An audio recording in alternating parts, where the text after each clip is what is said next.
Essa é a história de Moby Dick, de Herman Melville, com adaptação livre minha. Capítulo 17.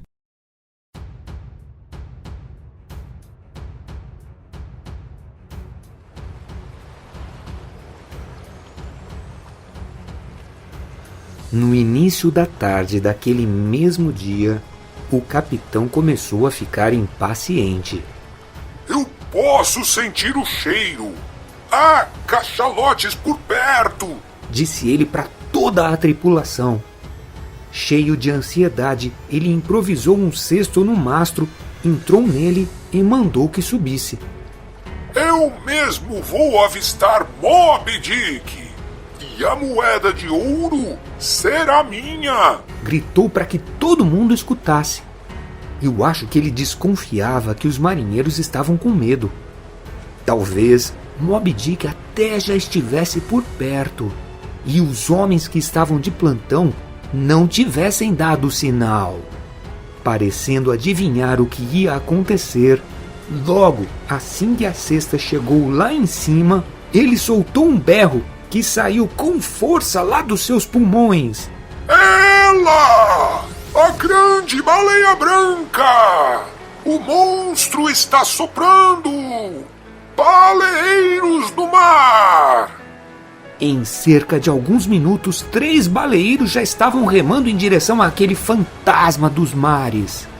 O capitão desceu rapidamente do mastro, mas antes de partir, ele entregou o navio para o imediato. Capitão, por favor, não vá! Lembre-se da conversa que nós tivemos. Não há motivo para esta vingança! Suplicou o imediato.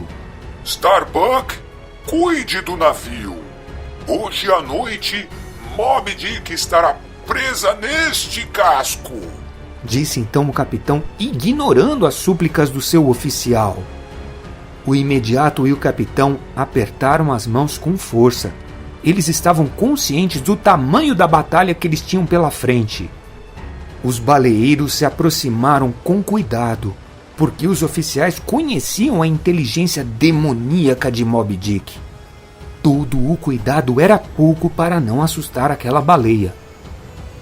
Depois de alguns minutos, a luta começou. Moby Dick tinha afundado ao sentir a aproximação dos barcos. Os marujos levantaram os remos. A água ficou parada.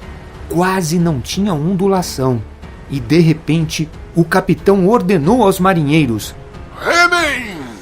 Remem! Quase na mesma hora, a baleia saltou para onde estava o baleeiro. Ela não conseguiu virar na primeira tentativa, e isso deixou ainda mais furiosa. Ela nadava violentamente entre os barcos, fazendo parecer que tinha uma enorme tempestade no mar. Aquele grande monstro branco era muito horroroso. A sua cara e o seu focinho eram muito enrugados. Os seus olhos assustadores pareciam olhar para todo mundo ao mesmo tempo. E parecia que enfeitiçavam cada marinheiro que chegasse perto dela, deixando todo mundo com muito pânico. O couro daquela baleia era cheio de ferros muito retorcidos, de cordas, de arpões que tinham se soltado e de muitas cicatrizes feitas por facas e por lanças. O segundo golpe que ela deu foi ainda mais violento. Por um descuido nosso, Moby Dick tinha chegado muito perto dos barcos. Ela mergulhou e subiu em segundos e depois bateu a cauda bem do lado do baleeiro do capitão. 3 homens caíram no mar, 2 remadores e também o arpoador de turbante. Um dos remadores conseguiu ser resgatado. O outro foi arrastado para longe. E o homem do turbante ficou desaparecido. O capitão não desistiu. Ele tomou o lugar do seu arpoador e lançou com toda a força o arpão no couro daquele monstro. Este arpão agora será temperado com o seu sangue, sua maldita! Gritou o capitão. Os outros 2 arpoadores também tinham conseguido acertá-la. Moby Dick saiu nadando em disparada, cheia de dor, mas a força e a monstruosidade daquele seu corpo arrebentaram as 3 cordas que estavam presas nos arpões. Parecia que ela queria provocar todo mundo. Ela então virou e voltou para os barcos, fazendo uma enorme curva no mar, antes de mergulhar no meio dos 3 baleeiros. Quando viram aquele enorme arco formado pelo corpo daquela baleia gigantesca, um grito de pavor saiu da boca de todos os marinheiros. O homem do turbante estava morto, amarrado no meio das cordas que estavam presas no corpo de Moby Dick. O turbante já não estava mais preso na cabeça dele e tinha liberado uma enorme cabeleira que ia até os ombros daquele homem. Aqueles olhos enormes e esbugalhados olhavam para o capitão. Ninguém pula na água! Eu acerto com o meu arpão o primeiro que fugir desta luta! Disse então o comandante para todo mundo. Está certo que o arpoador disse que eu o veria antes da minha morte. Mas, segundo a profecia desse infeliz, eu morreria enforcado. E eu não vejo nenhuma forca aqui. Vocês veem? Nós estamos matando uma baleia, a pior delas. Mas não estamos sendo julgados para sermos enforcados. Assustados, os homens obedeceram e continuaram procurando Moby Dick de novo. Em pouco tempo ela surgiu novamente e dessa vez ela não esperou ser atacada. Com um movimento muito rápido, ela provocou um enorme redemoinho no mar, arrastando para o meio dele 2 baleeiros. O imediato assistia a tudo aquilo lá no navio. Então ele mandou içar as velas rapidamente e partiu para ajudar os companheiros. Ele conseguiu resgatar vários marinheiros no mar.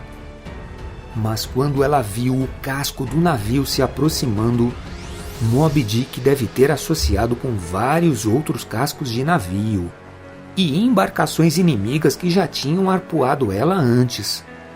Num ataque de vingança, Moby Dick nadou em direção ao navio, chocando violentamente sua cabeça contra o casco de madeira.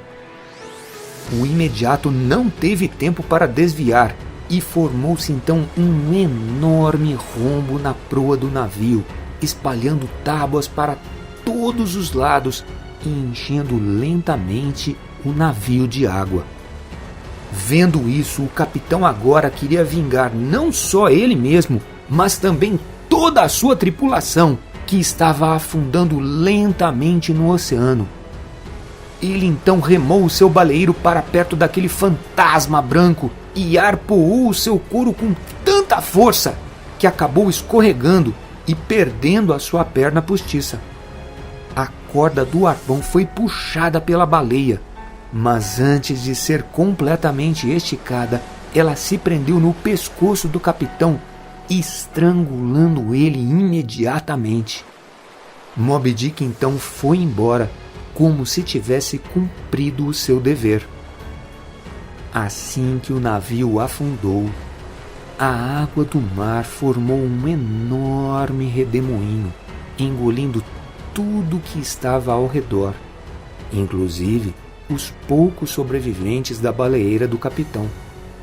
Em seguida, o mar ficou liso, como se não houvesse nenhum sinal da luta sangrenta que tinha acabado de ser travada naquele lugar.